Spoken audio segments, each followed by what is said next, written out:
Welcome to another episode of the CPG Guys podcast. Our co-hosts, Sri Rajagopalan and Peter V.S. Bond, explore how brands and retailers engage with consumers online, in-store, and everywhere in between. And now, here are Sri and Peter. Welcome, everyone, to this episode of the CPG Guys featuring Peter and Sri. A quick reminder to all audience to visit cpgguys.com, where you can find all our content, our podcast series, as well as all our content on YouTube for each and every episode. And we would love for you, when you get a minute, to tell us what you think about this show and also to advise us on where you want us to take the show with our content. And you can do so by simply going to the Apple Podcast ratings by typing ratethispodcast.com/CPG Guys on your browser. And just like that, we promise you the show will cater to what you tell us you want it to be. For our audience, another reminder, in the months of November and December, we ran a series on Instagram through IGTV called One Question, One Answer, where Peter and I took on one question pending in the industry with a quick answer on what one can do or focus on next. And starting mid-December, we also appended every episode with the Fresh Four for the week. And what that is 4 newsworthy topics in the CPG industry and retail for the past week. Peter and I sum it up very quickly for you. If you just want to watch the Fresh Four, you can also do that by going over to Instagram. Our handle is CPG Guys, and going to the IGTV series Fresh Four. And as of now, we're a handful of episodes deep already. Peter, my friend and my co-host, the king and the captain of loyalty, data science, UGC, and of course, ratings and reviews and content. Welcome, Peter. Sri, you're the Elton to my Kiki, the Brooks to my Dunn, and the Jan to my Dean. We just make great music together, don't we? Heck yeah. And the only reason we do this show is so I can get all these analogies out of Peter. I believe he has a million, so we have another 997,000 to go. So many more episodes to come, folks. Well, welcome to the show, Lior, the founder of what's often found on my office table as a snack morning, day, or night. And that's the founder of That's It Bars. Welcome, Lior. Would you tell our audience what you do for That's It Bars and how this snack has become so epic? Sure. Appreciate it. First of all, thanks for having me, guys. I really appreciate it. I think you guys are doing great things and really excited to be here today. So my name is Lior Lewensztain. I'm the CEO and founder of That's It. Started this venture or adventure rather quite a little while ago, back in 2012. My background's in medicine, so a very different kind of path to get to where I am today. Went into clinical trials for a little bit, decided not to practice, and it was really through med school that I came across the numbers that only about a third of Americans got their daily servings of fruit. It was something that I felt really needed to change. Unfortunately, it's gotten worse since then, so we still have a large mission ahead of us. But went back, got a business degree, and that's really kind of bringing the medical and the business together. And so I kind of look at it as preventative medicine, if you will, just on the masses, on a grander scale, not so localized. So we knew we wanted to create a clean and very simple product. We whittled it down to 2 ingredients, and that's pretty much where the name comes from. It was just that simple. No kidding, Lior. The future of healthcare is self-care, and having the right servings of fruits and vegetables in your diet every day is definitely well on its way to transforming healthcare to self-care. There's no debate. And we'll get into more of that. But going back to this career journey of yours, it started at University of Southern California. You mentioned you became an MD and a doctor, and then you got your MBA. And now you're a founder of a fast-growing snacks and nutrition-oriented food product. How does it all come together? This didn't happen in a day, didn't happen in a week. Can you take us through the journey of USC through founder and then putting out innovation after innovation in the marketplace at brick and mortar retailers and now e-commerce as well? Sure. So as I kind of mentioned, I was always on the medical track. That was kind of what I was kind of wanting to do. That's the track I chose. And I really didn't like the way that medicine was going by way of the HMOs and the insurance and all that. And I decided to go, after completing med school and all the schooling, to go into clinical trials for a little bit to kind of just try to help and see what we could do on that front. And I quickly learned, kind of going back to wanting to really help people, and like you mentioned, really kind of using this kind of preventative measure of food. I've always been a foodie. I've always really been into and enjoyed food.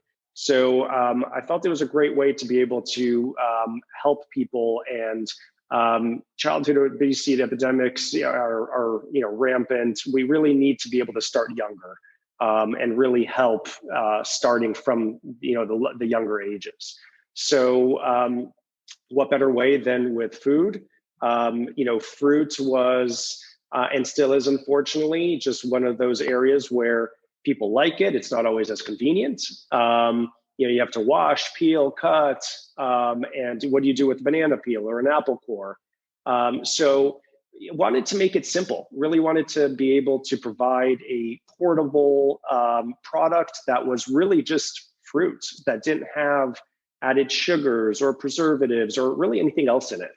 And so that was, we did a lot of research. That was the hard part, is trying to find out how not to incorporate all those pieces into it, because it's much easier to do it that way. But we were able to do so. And at the end of the day, there's literally just two ingredients, and they're both real 100% fruit. So we started in farmers markets to see if the product had legs. We quickly realized, given like real-time feedback from our consumers at that point, that we were onto something, that people enjoyed the product. And fortunately, within I think a very short period of time, a couple months, we were rolling out nationally at Whole Foods, so as our first customer. So it was a very, very steep learning curve, very quick time frame to get started, and then to have to ramp up on a national level. But it's been a really, really fun ride. I really enjoy being able to try to get more people to eat healthy products. And really at the core of who we are as a brand is just the simplicity, the portability, the ease factor that comes with our products, and without having all the additional ingredients and things that just don't have to be in there. So I'm tempted to ask you, is it really a product that has no gum arabic or silicon dioxide? Absolutely none. It's literally just fruit. And so, there are a lot of products out there that have purees, concentrates, juices that claim that they're real fruit. But at the end of the day, we really wanted to stay away from that. We wanted to provide something that didn't sacrifice the nutritional profile that you see on the nutrition panel. It didn't have hidden sugars built into it because it's a byproduct of processing. So we really wanted to keep it as clean and as natural and as real as we possibly could. Lior, welcome to the show. It's such a pleasure to meet you. Prior to being at Power Reviews, I spent some time at Spin, so I'm quite familiar with your business successes over the last couple of years. I want to take this at a higher level. You've been at this for 8 years. I'd sure love your opinion, because you've clearly built up a wealth of experience in this area. What do you think are the must-dos for building a successful food or beverage type of a company, particularly one that's focused around health and wellness? Sure. I think, first and foremost, it depends on what your end goal is, obviously, right? So, but assuming that, like me, you really want to build something for the long term and really put the right pieces in place. At the end of the day, look, taste is king. There's no question about it. That's one piece that has to be there.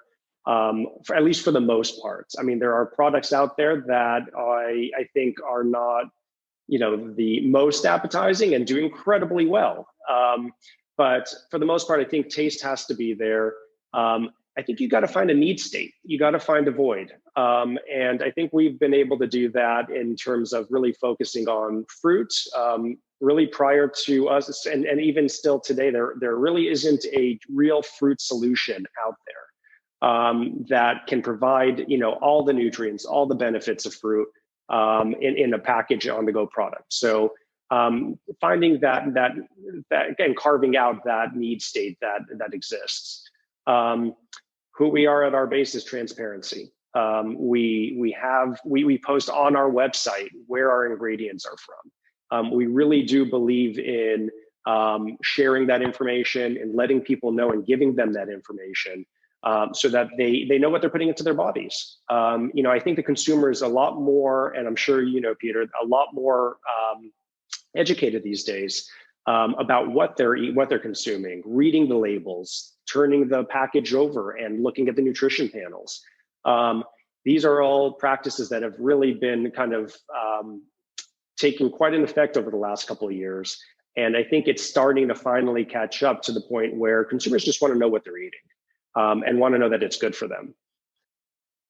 Simplicity. Don't overthink it. Don't put too much into it. The simpler, the better. And oftentimes that's difficult. So really being able to harp on that simplicity and express and message out that simplicity, because that's what people really want. And then at the end of the day, it has to be scalable. You have to, you can create something in your mom's kitchen or in your kitchen and, or in your garage. But at the end of the day, you have to be able to put it together in a way that you can, for the long term, you can grow it. And it has to be sustainable, obviously, in that sense. So I think that those are probably the areas of focus that I would work around. So I've been waiting to say this, but will That's It a Day, especially the Apple product, keep the old Lior, the MD away? Well, we do have Apple in there for a reason. So we like to have Apple in our core regular line of fruit bars, really for that nutrition profile. It's the unsung hero of superfruits. It doesn't get the recognition. It has the old sayings of, keeping the doctor away, but it really does provide a tremendous amount of nutrition. And so we wanted to be able to keep at least a constant there in terms of that, while offering, the flavor profiles of strawberries, blueberries, mango, et cetera. So that was important to us in terms of maintaining that nutritional profile. That said about the actual ingredients and the efficacy of the product, one of the things that's happened in 2020 with the pandemic, which has just dragged on forever, is consumer shopping habits, not necessarily what they shop for, but how they shop and how they browse and find product, especially as you mentioned in this space. Education, labels are the key. Things are moving more and more towards online ecosystems of learning, education, and then shopping, aka we can call it e-commerce and omnichannel. Specifically, how is That's It Bar preparing for that journey, and what initiatives have you taken upon in 2020 that you feel will be effective go forward in that space? I think that's a great question. I think we were bullish and wanting to invest in the D2C, the e-commerce space, and we had started doing that prior to COVID. I think, and from what I've heard from retailers, from other companies, these last 10 months have hyper accelerated it. What was supposed to happen over years has happened in a matter of months, and so the consumers have been kind of forced into this way of shopping, and it's very new. It's starting to really affect all ages, all demographics. You're having a lot of people who were kind of on the older side of the age demographics that never really touched Instacart as an app, right? And are now just finding it more convenient, whether it's for safety concerns or just for convenience. And so I think that's definitely not going away. I think consumer minds have really shifted in terms of how they are going to purchase products. And so we and are continuing to do so right now, are really heavily investing in terms of team, in terms of resources, technology, to really shore up our own D2C, as well as putting a lot of marketing behind the Amazons, the third-party.coms, the retailer.coms. It's more and more becoming this ever-shifting omni-channel, as you will. I think it's going to even be kind of beyond that. There's so many new layers now of, purchasing online, picking up at the store, or the Instacarts of the world, where there's kind of a middleman now, or delivery services. So it's really shifting very rapidly, and so we're trying to, as I'm sure everybody else is, really try to stay ahead of it and see what, where, and how people are shopping. How do you intercept the consumer if they're not walking down the aisle anymore? You don't have that. You've taken away that impulse buy. And so it's really a matter of how do you communicate with the shopper while they're in that shopping mindset. Lior, I think during 2020 on our podcast, Sri and I talked to a lot of people, and we basically advocated that D2C is pretty much non-negotiable for brands going into 2021. How is That's It tackling the D2C approach from the standpoint of fulfillment? Are you partnering from the standpoint of building the data? How are you leveraging the 1P data? Would just love to peel the onion back and really understand what is your approach to D2C and why do you think it's working for your particular business? Yeah, I think a lot of it comes back down to like the tech stack, what you have in place in order to collect that data, and obviously, again, what you do with that data. So being able to hyper segment your customers by product type, by demographic, allows you then to, put it back out and retarget them and email market them in ways that are really useful and convenient for them. If they're looking at a blueberry bar on our website, we know that they have interest in blueberries, and we want to make sure that they're seeing, things about blueberries, but then also recommending other products that they might like, that, whether it's a chocolate blueberry product or, things to that nature. So it's really important that we utilize the technology to obviously learn as much as possible, so that we can then learn not only about our customers, but also that can help us with innovation.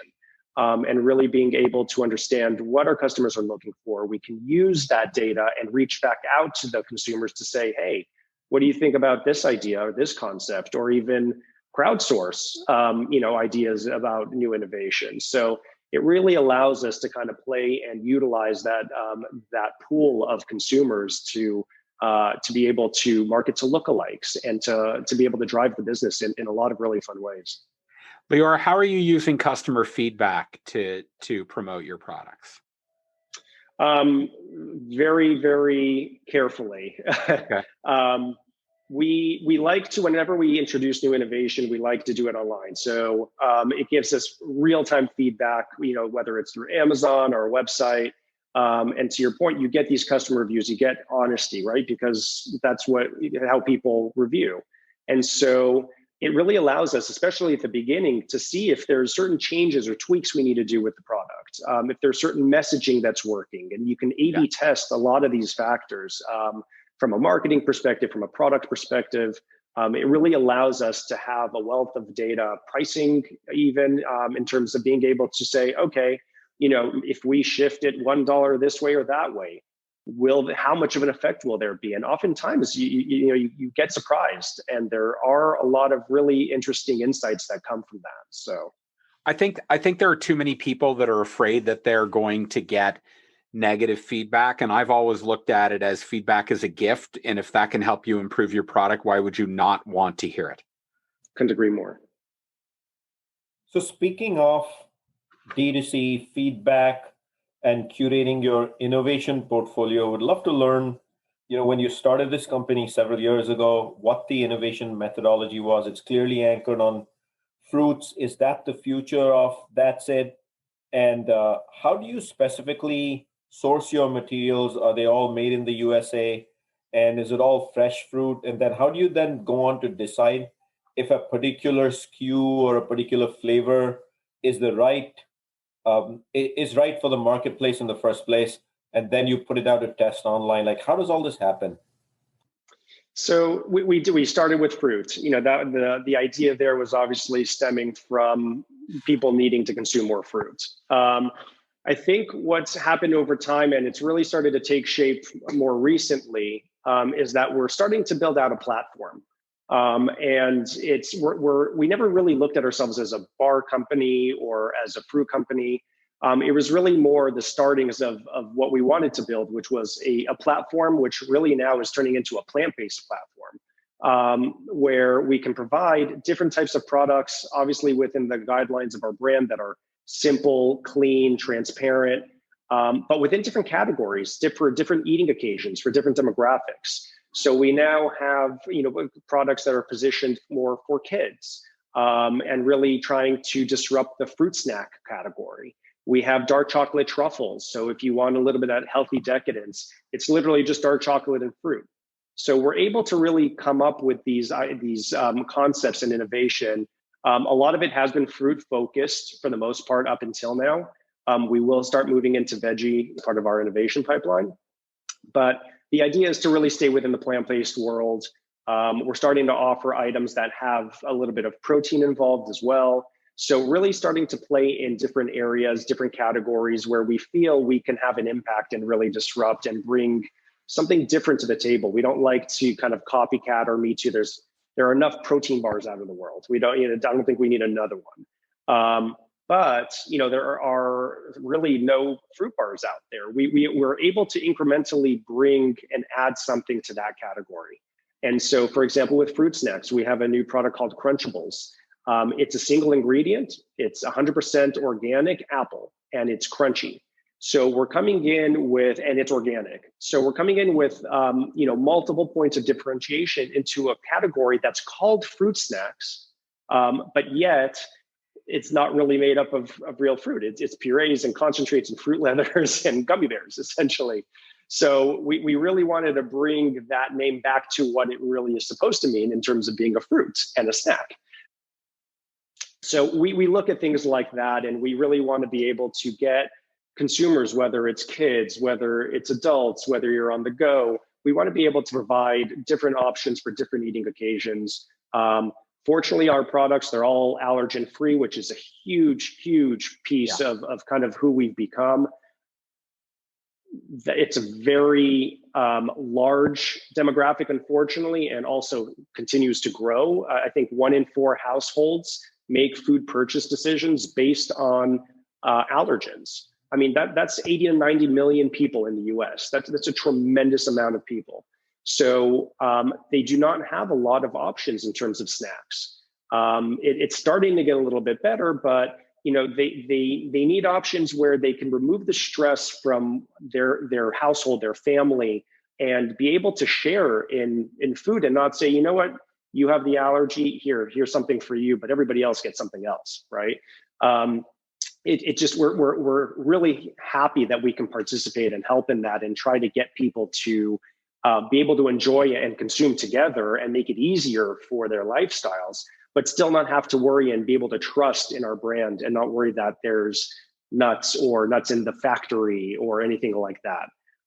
So there's a lot of different variables like that come into play. And in terms of innovation, we really look to all of those pieces to be able to stay within our brand guidelines, and make sure that we're providing something that is needed in the market. So we take a lot of those variables into account when creating new products, and that's the fun part. We love innovation. We have innovation probably for the next 5 to 10 years at this point, just because every week there's always something that pops up that we kind of come up with, and there's just not enough hours in the day, but we'll get there. Correct me if I'm wrong, Lior, but impulse is probably not an insignificant part of the reason that people add your product to the basket. And in the traditional brick and mortar world, there were some tried and true techniques about product location, displays, other types of circular promotion.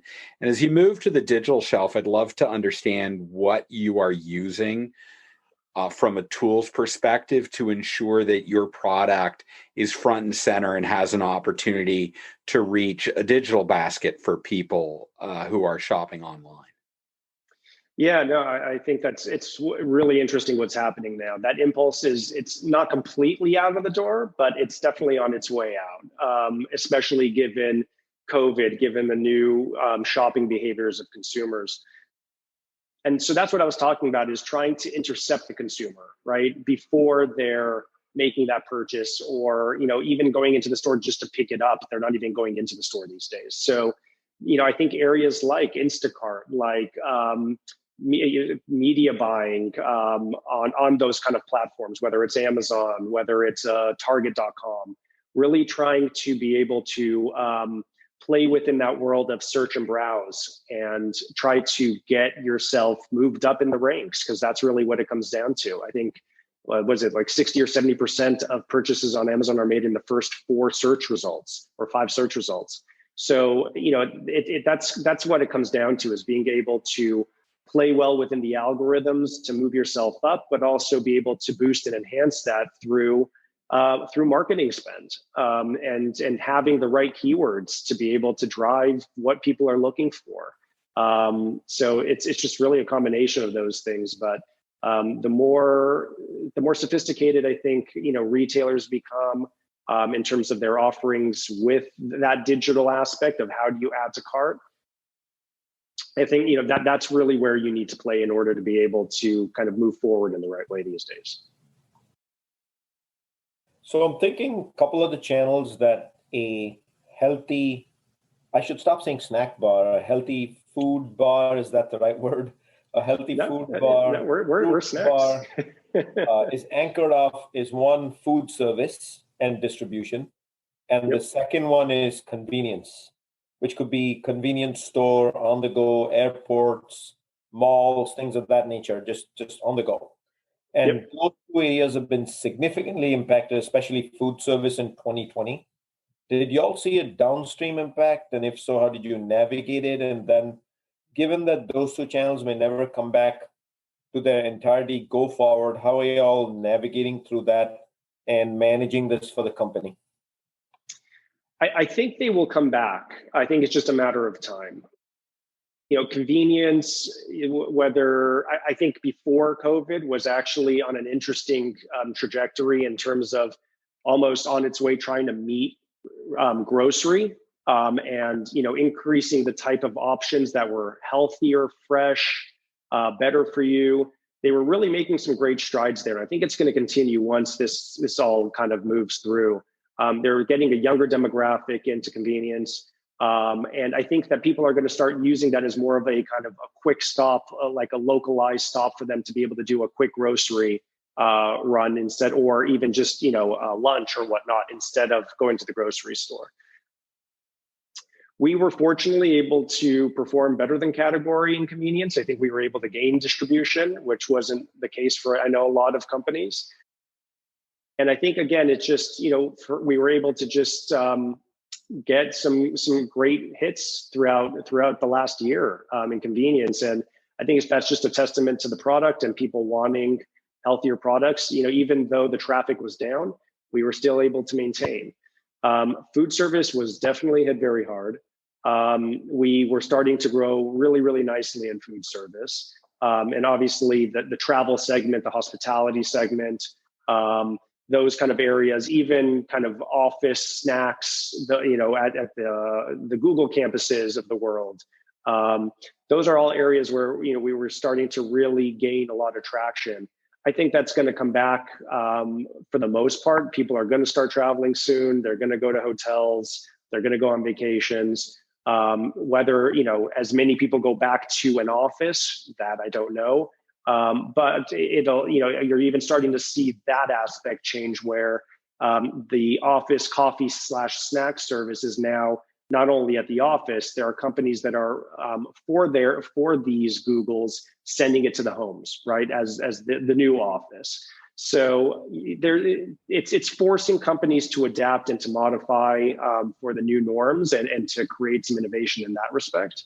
I think the tech is still not there yet. It still has to catch up, but I think it's going to come back. And we were, again, fortunate. There were certain areas that were down, obviously, like travel, but there were also other opportunities that allowed us to fortunately help out in larger ways, that, like, for example, meal kits for, some underserved communities, and being able to provide a real fruit solution for that's sustainable, that's, we have a 24-month shelf life, easy to work with for those types of need states. So we were very fortunate in that sense. And I think it all comes back to the fact that we're fruit, in terms of our core products. It's a staple of every culture, of every diet.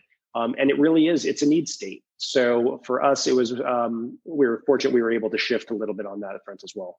Thinking of what's next and things of that nature, if you think about the product as a true fruit constituent, are you discussing in terms of channels, how this could be relevant at, let's say, educational institutions, especially public schools, talking to doctors about the importance of fruit in the everyday diet, or talking to the government perhaps about a curriculum of education or participating in food distribution as well to food banks, pantries, etc. So are you guys already evolving to those things? We are, and we actually have. We started a while ago. We've worked with a lot of K-12 school systems across the country to provide them with our fruit products as a means of satisfying their servings of fruit. Some of our newer products, I think, like the Crunchables, would be an amazing solution for them. The issue, unfortunately, is that it comes down to cost. And at the end of the day, their budgets are incredibly small for how much they have to feed each student. And so it's always kind of like a give and take, dealing with what really is fruit. Is applesauce fruit? Is apple juice considered fruit and a fruit serving? Unfortunately, oftentimes it is, even though, it really shouldn't be. So, those are areas where we're constantly trying to provide a real fruit solution. It'll save them on the cost of waste that happens with fresh fruit. I mean, we highly endorse fresh fruit. We think everybody should have it, but it's not always convenient. And so when you're dealing with, apples that are bruised and bananas, and can you transport it through lunches and stuff like that?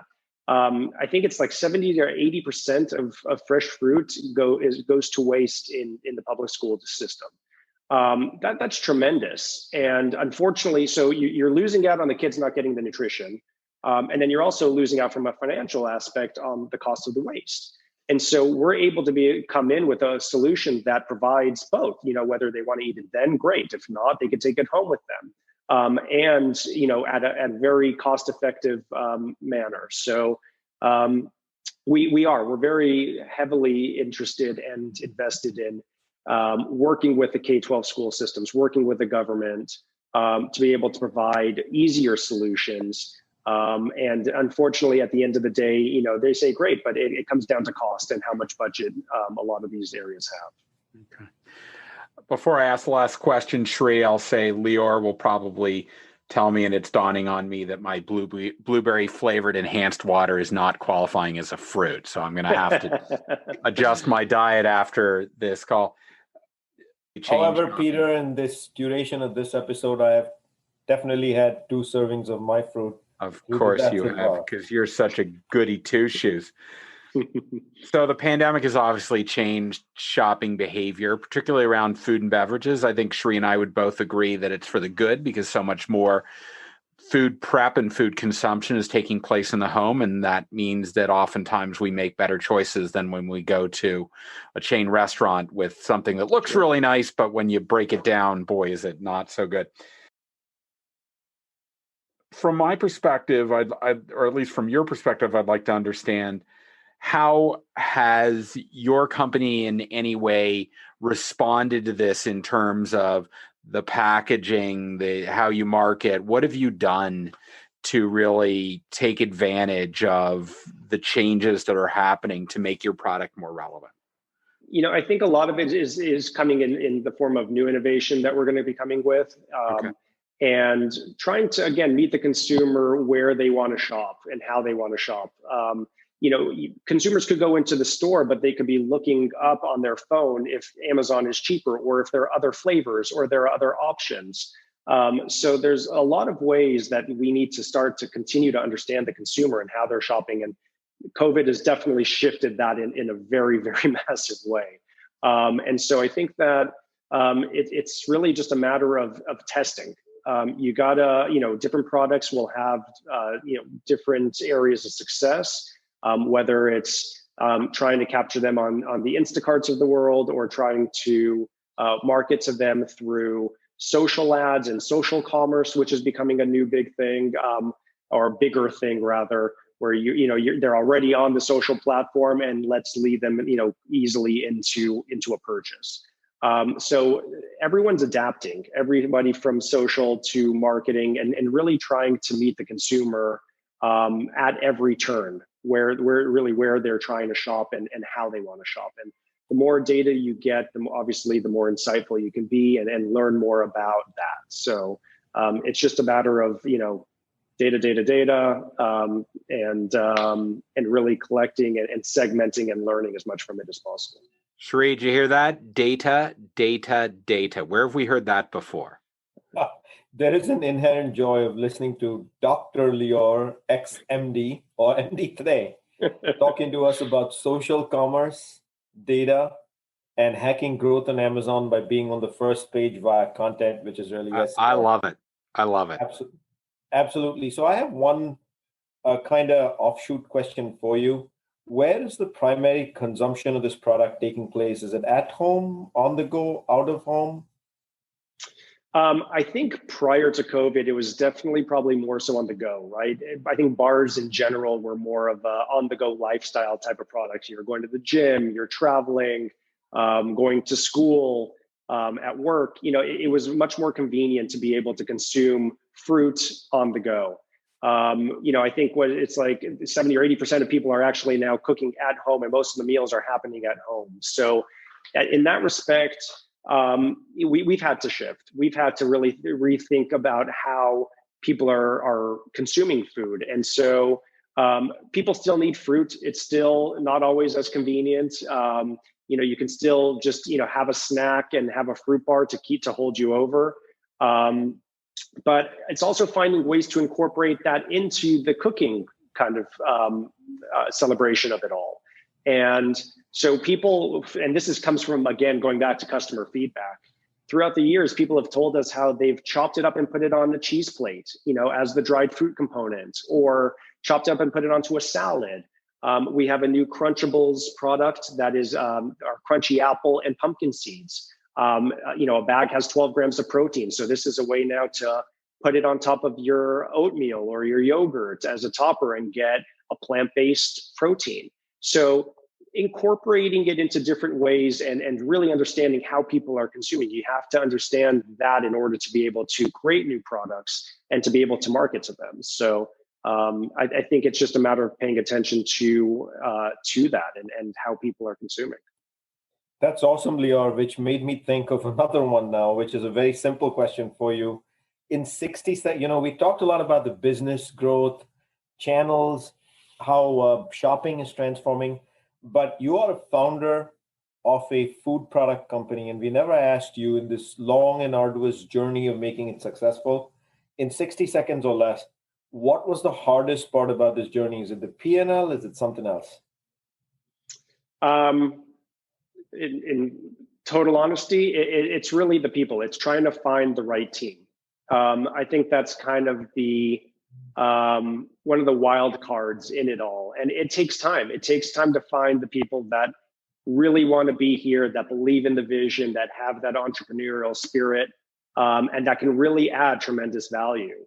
And it's just being able to identify that, the leaders that really want to come in and change the world and really be a part of something and build something. It's not for everyone, it is what it is. But being able to identify that and to identify those types of qualities in our team, it's tough. It's tough. And sometimes you have to, keep on adapting and shifting until you get there. But there's no question that the right person in the right position can be, a boon for a company and really take them to the next level. So. Absolutely. It's amazing that when you talk to the financial community, the most important benchmark is the EBITDA. But leader after leader we talk to on this show, Peter and I on the CPG guys, they say the same thing. The most important part of this journey, the toughest part of this journey, and the most rewarding part of this journey is the people they surround themselves with. With that, a reminder to all audience, week over week, you can find us on the cpgguys.com, cpgguys.com. And for those watching, there's Peter proudly showing off his t-shirt with the logo. And by the way, Shri has it on as well. We're not competing. It's not like we're competing. And do rate us on the Apple Podcast by going to ratethispodcast.com/cpgguys. Lior, we're grateful you came to the show and talked to us about what's going on with That's It and the future of That's It. So thank you very much for doing that. Thank you. Peter, week over week, it's a pleasure doing this with you. Shri, I love this journey. We're kicking off 2021 with the Founders Series. This is a great episode. As I said, I'm familiar with That's It Fruit. And I'll just ask one question of Lior. If our audience wants to find your product online, what URL should they visit? That'sitfruit.com. Perfect. Thank you for that. Want to make sure people know. That'sitfruit.com. Shri, thank you. And that'sitfruit.com, my favorite snack bar, as I've mentioned before. And now I also know it's not a snack, and I will not call it that anymore because it's my actual. I will claim with my spouse that it is based on doctor certification by an MD, that it is my daily serving of fruits for the day. And with that, we will wrap up this episode. See you next week.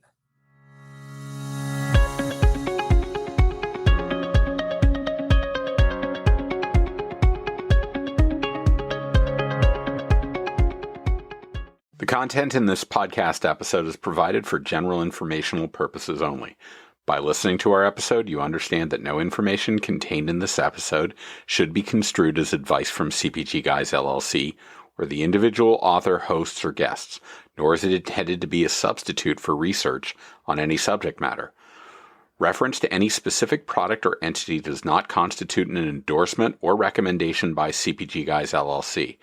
The views expressed by guests are their own, and their appearance on the program does not imply an endorsement of them or any entity they represent. The views expressed by CPG Guys LLC do not represent the views of their employers or the entity they represent. CPG Guys LLC expressly disclaims any and all liability or responsibility for any direct, indirect, incidental, special, consequential, or other damages arising out of any individual's use of, reference to, or inability to use this podcast or the information we present in this podcast.